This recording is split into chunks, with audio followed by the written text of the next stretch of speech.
ನಾರಾಯಣಸ್ವಾಮಿಗೆ ಸಚಿವ ಸ್ಥಾನ ಸಿಕ್ಕಿಲ್ಲ ಅಂತ ಬಂಗಾರಪೇಟೆ ಬಂದ್ ಮಾಡಲಾಗಿದೆ. ನಾರಾಯಣಸ್ವಾಮಿಯ ಬೆಂಬಲಿಗರು ಹಾಗೂ ಕಾರ್ಯಕರ್ತರು ಬಂಗಾರಪೇಟೆ ಬಂದ್ಗೆ ಕರೆ ಕೊಟ್ಟಿದ್ದಾರೆ.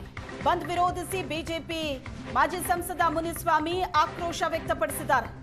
ಮಾಲೀಕರಿಗೆ ಅಂಗಡಿ ಓಪನ್ ಮಾಡುವಂತೆ ಮುನಿಸ್ವಾಮಿ ಮನವಿ ಮಾಡಿದ್ದಾರೆ. ಬಂಗಾರಪೇಟೆ ಪೊಲೀಸ್ ಠಾಣೆಗೆ ಮುತ್ತಿಗೆ ಹಾಕಿ ಹೈಡ್ರಾಮಾ ನಡೆಯಿತು. ಕೂಡಲೇ ಅಂಗಡಿ ಓಪನ್ ಮಾಡಿಸುವಂತೆ ಪೊಲೀಸರಿಗೆ ಮನವಿ ಮಾಡಿ ಯಾರು ಸತ್ತಿಲ್ಲ, ಮಂತ್ರಿ ಸ್ಥಾನ ಸಿಕ್ಕಿಲ್ಲ ಅಂತ ಬಂದ್ ಮಾಡಿದ್ರೆ ಏನರ್ಥ ಇದು ಅಂತ ಪ್ರಶ್ನೆ ಮಾಡಿದ್ದಾರೆ. ಸಿಎಂ ಮನೆ ಮುಂದೆ, ಕೆಪಿಸಿಸಿ ಕಚೇರಿ ಮುಂದೆ ಟೈರ್ ಸುಡ್ಲಿ, ಅಂಗಡಿ ಓಪನ್ ಮಾಡಿಸಿ ಅಂತ ಪೊಲೀಸರಿಗೆ ಮುನಿಸ್ವಾಮಿ ತರಾಟೆಗೆ ತೆಗೆದುಕೊಂಡ್ರು.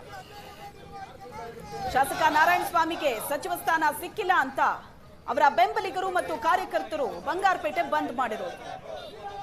ಈ ಬಂದ್ ವಿರೋಧಿಸಿ ಬಿಜೆಪಿಯ ಮಾಜಿ ಸಂಸದ ಮುನಿಸ್ವಾಮಿ ಆಕ್ರೋಶವನ್ನ ವ್ಯಕ್ತಪಡಿಸಿದ್ರು. ಮಂತ್ರಿ ಸ್ಥಾನ ಸಿಕ್ಕಿಲ್ಲ ಅಂತ ಬಂದ್ ಮಾಡೋದು ಅಂದ್ರೆ ಏನರ್ಥ ಇದು ಅಂತ ಪ್ರಶ್ನೆ ಮಾಡಿದ್ದಾರೆ. ಕೂಡಲೇ ಅಂಗಡಿಯನ್ನ ಓಪನ್ ಮಾಡಿಸುವಂತೆ ಪೊಲೀಸರಿಗೆ ಮನವಿ ಮಾಡಿದ್ರು.